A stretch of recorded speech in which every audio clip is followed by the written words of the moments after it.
Le journal.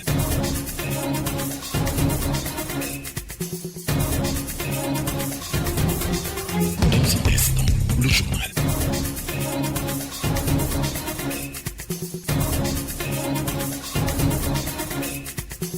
Pour Koumel FM, dans un instant, le journal.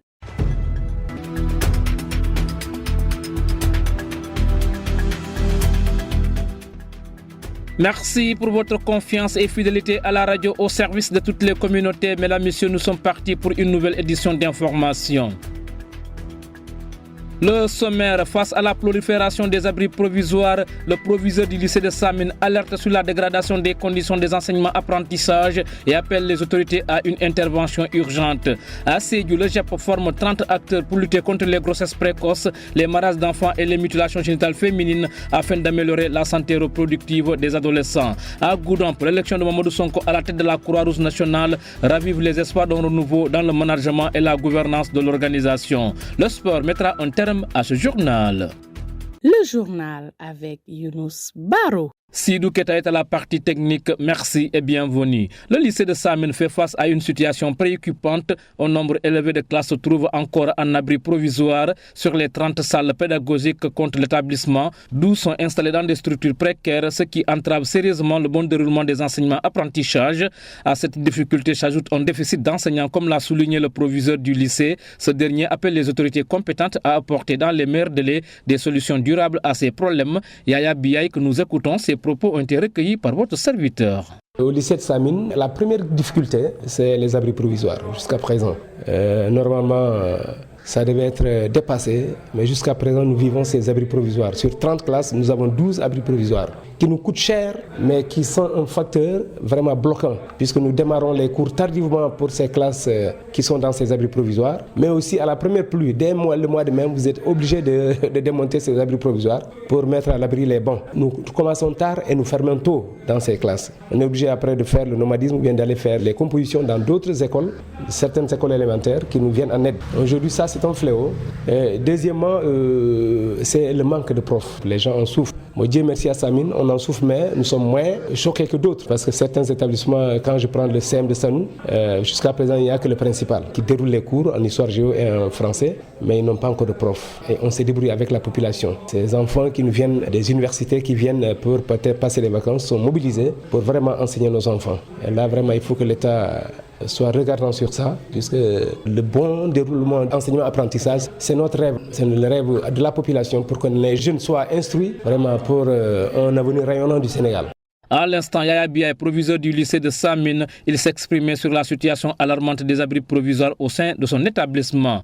D'autres choses maintenant, l'élection de Mamadou Sonko à la tête de la Croix-Rouge nationale suscite des vifs espoirs jusque dans les collectivités territoriales. À Goudomp, les membres du comité départemental attendent un nouveau souffle dans le management et une amélioration de la gouvernance.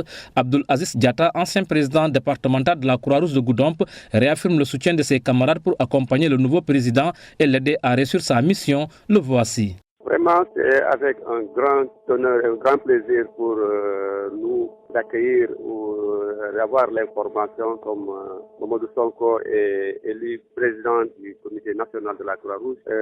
D'abord, en honneur parce que c'est lui mon remplaçant au niveau du département de Goudomp. Et par la suite, avec beaucoup de difficultés compte tenu de l'ampleur de la tâche et aussi du fait que la présidente sortante n'était pas prête à lâcher. Et étant lui a déroulé un seul mandat, mais les problèmes de la Croix-Rouge sénégalaise que personne n'ignore. On sait que vraiment tout le Sénégal, je ne dirais pas le Goudomp seulement, c'est tout le Sénégal qui était vraiment derrière Mamadou Sonko parce qu'on pense que c'est lui qui peut redresser la Croix-Rouge sénégalaise. Mamadou Sonko peut compter pleinement sur le comité départemental de la Croix-Rouge de Goudomp, étant natif du département, mais aussi tous les volontaires ont vu en tout cas l'importance qu'un tel Mamadou Sonko pourrait apporter au comité départemental. Tout le monde est prêt et c'est avec beaucoup de joie que les volontaires du comité départemental de Goudomp ont appris cette nouvelle.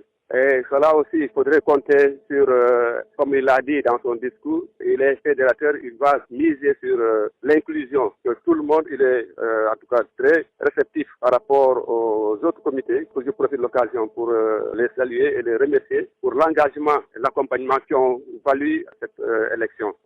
Sur les 46 départements, parmi les administrateurs qui étaient dans la salle, les 46 ont voté pour Mamadou Sonko contre, si je ne m'abuse, 35, quelque chose comme ça, qui sont pour la présidente. Donc c'est pour dire que vraiment il a eu une majorité écrasante compte tenu d'abord de sa situation, parce que Mamadou Sonko, il faudrait le dire, il fut secrétaire général national pendant 12 ans et il a eu à travailler avec beaucoup de comités départementaux qui ont quand même reconnu son abnégation, sa détermination pour développer la Croix-Rouge sénégalaise. Vous venez d'entendre Abdoul Aziz Diatta, ancien président départemental de la Croix-Rouge de Goudomp, qui réaffirme le soutien de ses camarades pour accompagner le nouveau président national Mamadou Sonko pour l'aider à réussir sa mission. Vous écoutez la bonne info sur Poukoumel FM. La suite, c'est après ceci. Vous écoutez les informations sur Poukoumel FM, la 106.0. Le groupe pour l'étude et l'enseignement de la population GEP a organisé un atelier de renforcement des capacités à Sédhiou, réunissant une trentaine de participants. À travers cette initiative, le GEP ambitionne d'améliorer significativement les indicateurs liés aux grossesses précoces, au mariage d'enfants et aux mutilations génitales féminines, des fléaux qui persistent encore dans la région. À ce sujet, écoutons les explications d'Aïchatou Diarra, professeur de lettres histoire-géographie au CEM Fodé Kaba Doumbia de Sédhiou. Donc l'activité qui nous a réunis ici, c'est pour la capacitation de nos PRT, à savoir les LEA, de même que les parents d'élèves, de même que les élèves leaders. Et c'est juste pour parler un peu de la situation de la région de Sédhiou, en parlant de violences basées sur le genre en milieu scolaire, en parlant aussi de ces malpratiques qui est toujours là, à savoir les mutilations génitales féminines. Et la remarque que nous venons de voir est que l'activité, malgré qu'il y a la loi qui est là, on s'est rendu compte qu'il y a les grossesses précoces qui sont toujours présentes au sein de notre région, particulièrement dans nos établissements respectifs. Au-delà des grossesses précoces aussi, on rencontre des mariages précoces et aujourd'hui nous sommes là pour les renforcer davantage, pour qu'ils soient des relais auprès de leurs familles, auprès de leurs établissements respectifs, mais en même temps qu'ils soient beaucoup plus outillés pour pouvoir être des signaux dans notre communauté, dans notre région et particulièrement dans nos établissements. Nous sommes au nombre de 30, dont 20 LEA et 5 PRT et 5 parents d'élèves qui viennent des établissements différents tels que CEM Amadou Mapate Diagne, le nouveau lycée, et CEM Mamadou Mané, de même que CEM Fodé Kaba Doumbia. L'objectif c'est éradiquer, si on peut le dire ainsi, mais sinon on peut diminuer ces pratiques-là qui sont là et qui sont des pratiques malsaines, qui ont des conséquences énormes, dont les parents ne sont pas trop conscients de ces pratiques-là. Mais comme nous avons des leaders, nous avons des jeunes qui sont bien outillés, je pense qu'avec ces renforcements-là, il faut bien être le relais dans ces différentes communautés.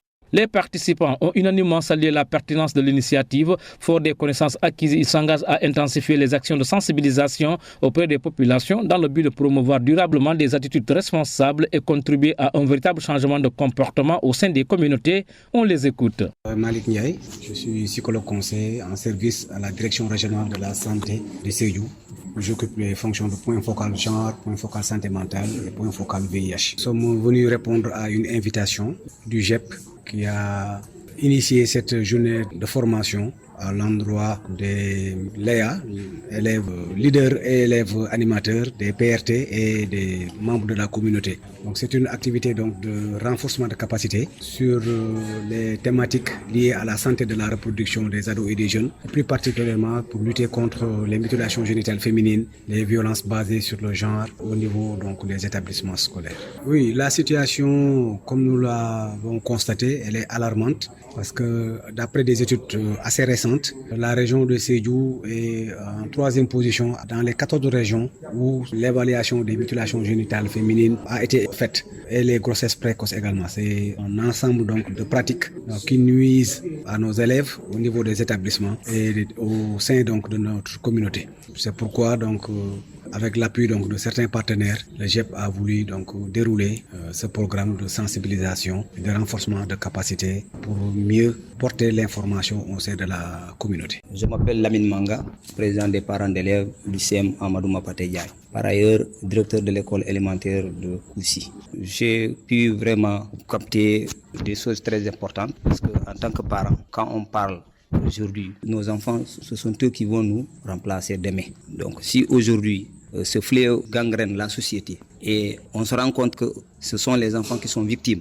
Donc, en tant que parent d'élèves, mon rôle, c'est de sensibiliser et de les canaliser, de les montrer le bon chemin, de leur dire que faites attention, il y a un fléau qui est là, qui est néfaste pour vous et pour votre avenir. Donc, après cette rencontre, nous servirons de relais au niveau de la société en continuant la sensibilisation. Aminata Tal, élève en classe de 4e au CEM Fourekaba Doumbia de Sédhiou. On nous a bien sensibilisés, on nous a expliqué les causes et les conséquences, de telle sorte que si nous, aujourd'hui, on sort de cette rencontre, on pourra sensibiliser nos pères, on pourra sensibiliser d'autres personnes qui tiennent ces pratiques comme si des traditions.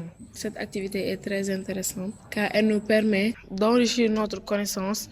Pour Koumel FM, le journal des sports.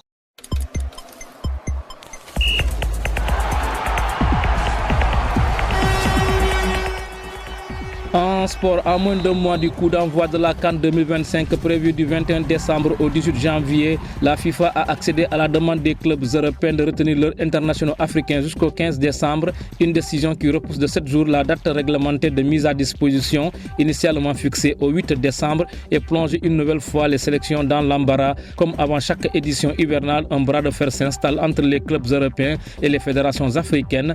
Cette libération tardive bouleverse les plans de préparation, rendant impossible certains stages et matchs amicaux. Le Sénégal, par exemple, envisageait un match amical à domicile le 13 décembre, désormais compromis faute d'effectifs complets. Cette nouvelle intervention de la FIFA rabat les cartes d'une compétition déjà perturbée par son report. Initialement prévue l'été, elle avait été décalée pour laisser la place à la Coupe du Monde des clubs aux États-Unis. Et ironie du calendrier, Gianni Infantino sera bien présent au Maroc pour l'ouverture et la remise du trophée. Pendant ce temps, Damphal continue de marquer l'histoire du roller freestyle à Singapour. Pour lors des championnats du monde 2025, le Sénégalais a décroché son 5e titre mondial en free jump grâce à un saut parfaitement maîtrisé à 170 cm. Dans une finale très haut niveau, il devance le Moldave Maxime Carreo 165 cm et l'Italien Gianmarco Savi 160 cm. Une performance sans le moindre échec qui confirme une nouvelle fois la précision et la régularité du champion sénégalais. Avec ce nouveau sacre après ceux de 2017, 2022, 2023 et 2024, Damphal assoit un peu plus son statut de référence mondiale et porte haut les couleurs du Sénégal tout en inspirant la nouvelle génération. Et c'est tout pour le sport qui met d'ailleurs fin à ce journal, le rappel des titres. Avec Younous Baro.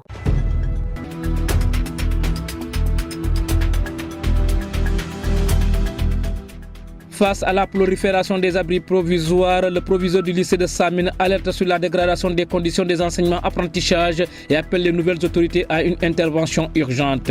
À Sédhiou, le GEP forme 30 acteurs pour lutter contre les grossesses précoces, les mariages d'enfants et les mutilations génitales féminines afin d'améliorer la santé reproductive des adolescents. À Goudomp, l'élection de Mamadou Sonko à la tête de la Croix-Rouge nationale ravive les espoirs d'un renouveau dans le management et la gouvernance locale. Vous avez entendu l'ancien président Abdoul Aziz Diatta. Le résumé de l'actualité des sports a complété ce journal, édition mise en onde par Sidou Keita que nous remercions. Amis auditeurs, merci de l'avoir suivi. Place à la version mandingue.